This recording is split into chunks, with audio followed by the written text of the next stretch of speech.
I would really wish for the community to start like opening our, perspective, to let the membrane of our community expand and be more fluid and let things in and out. Are you able to implement a free? Hey guys, welcome back to cryptopumpz. That was a clip from Beyond the Blockchain, the documentary that was supposed to be made. But unfortunately, I'm going to start off this video with a bit of bad news that they couldn't get the funding. I know it seems a lot of people are saying it's only early days and they weren't able to get the funding together. They should try harder, but it wasn't happening. But I did receive an email. I donated 3,000 cash, and the people who donated will receive their money back. So that's something, but it's a bit disappointing. I did ask in the Discord when are they going to release the full interview with Jonathan, but they have the full interview. They're going to release it, but they want to try and do something special with it. But the documentary at the moment is not going to go ahead because of funding, and that's disappointing. If you go on to Beyond the Blockchain on X, have a look at the page here. It gives you a description of what the story is and why. But there's so many good stuff happening for Kaspa. I still can't believe that the price of Kaspa is still like just hovering around 7 cents, just under 8 cents. I don't know what they have to do to make people bullish on Kaspa, but let's go through this. All the catalysts that are really like they're all lining up for Kaspa now at the moment. So this is, you're probably all sick of looking at this the last couple of days. So this is the testnet 10. It's now running at 10 blocks per second, running smoothly. It's really nice to look at. It's kind of hypnotic. And if we have a look at this, Kaspa Silver did a live broadcast yesterday, and I have it stopped here. We'll be able to see the exact time that it changed from 1 block to 10 blocks per second. I thought this was pretty cool. It's a little bit blurry at the moment. It'll take a minute to come in, but this is a countdown. There we go. It's counting down to 2. You're going to see this, and now you're going to see everything just start going really fast.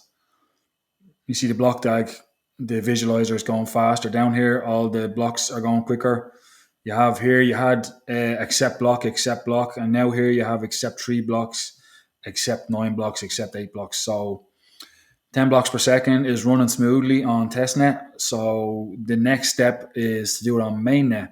So really excited about that, and that is planned to be in April. So that was Kaspa Silver. Shout out to Kaspa Silver for doing that. That was great to watch.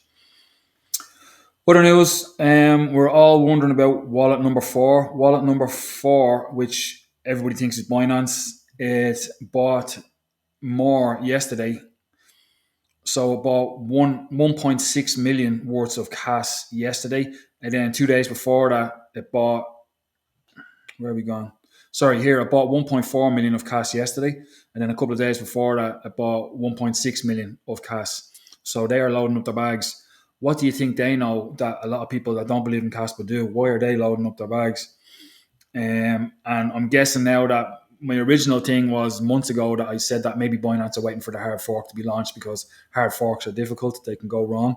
So maybe that's what they're waiting for. They're loading up and they're getting ready for April. Other news. So Kaspador posted this. We'll see these slides once we get the video of my speech from the conference team. ZK EVM testnet in 3 weeks via Casplex. Opcodes for CA, issue, born, blacklist. So we all know the smart contracts coming out. Cas EVM have it, Igra Labs have it, Casplex have it, and Sparkle is doing it as well. So these are all rolling out on Cas, and we don't even need Sparkle. Like these guys can go ahead and develop smart contracts without Sparkle. So there was a talk with Igra Labs. They were on Blockchain Banter last night. I was talking on it I asked a question at the end, but unfortunately, Elon got rugged. It didn't get recorded, so you're not able to listen back. But it was a really good space. But Kaspador is talking about here that Casplex are going to be launching their smart contracts as well on testnet, or they're going to be testing it soon in 3 weeks. So that's very exciting. So it's 4 people that want to launch smart contracts on Kaspa, not just one. So very exciting. Other news here. This is to do with stablecoins on Kaspa. So Nick has here. Perhaps Kas community members could contact at Tether to inquire about an integration. I already have. And then this person down here says they responded to me. Thank you, contacting Tether. Please note we need to be contacted by Kaspa team for official email address. Down here, I would be wise to put Kaspa on this case and Kaspa hype man, which is Wolfie. This is more favorable. They're talking about anyway. This guy here, JH, he works for Casplex. You think he's a dev on Casplex? He came out and said, laugh out loud, never mind, no one is happy with bad price. In fact, I don't know if you had some magic or what, but we just had a meeting with Tether about 26 hours ago. Wolfie is also in that meeting. The question now is if it's going to be bridged USDT or Kaspa on Kaspa or USDT native to Kaspa. So what I understand from this is they can do USDT straight on inscriptions on KRC20. They could do it now, but I think the more favorable version is USDT, bridged USDT on a smart contract. So I think that's what they're more interested in, Tether. So yeah, that's very exciting because it may take some time, and there are discussions if it should go to KRC20 or wait for EVM compatibility a bit. KRC20 actually makes it possible for native USDT on Kaspa to happen. USDT on Omni and Tron in early days need no smart contracts, but you are right, they don't like the straight to native option. Don't want to overpromise until we are sure it can be delivered. It will still take time, so not especially excited about it yet. If the community would like, we'll write a post at length to explain about stable progress the next few days. But that's exciting. At least, Cashplex and Kaspa and Tether are in talks to launch a stablecoin. I mean, it makes sense.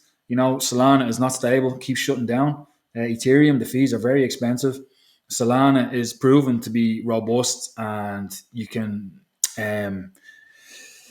it doesn't break down, and the transaction fees are cheap, and it's super fast now, especially that we will be on 10 blocks per second. It's going to be even faster, so all the transactions can happen on the base layer. They don't need to happen on the layer 2 like they do in Ethereum. So it's very exciting stuff for Kaspa in the future.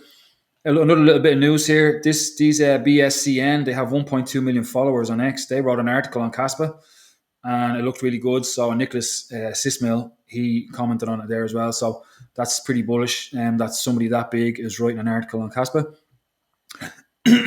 Just to show you that the price at the moment in Kaspa, even with all the bullish stuff going on, it's still hovering. And it makes you wonder, why is that happening? Like, buying volume is only up 15%. It's pretty low.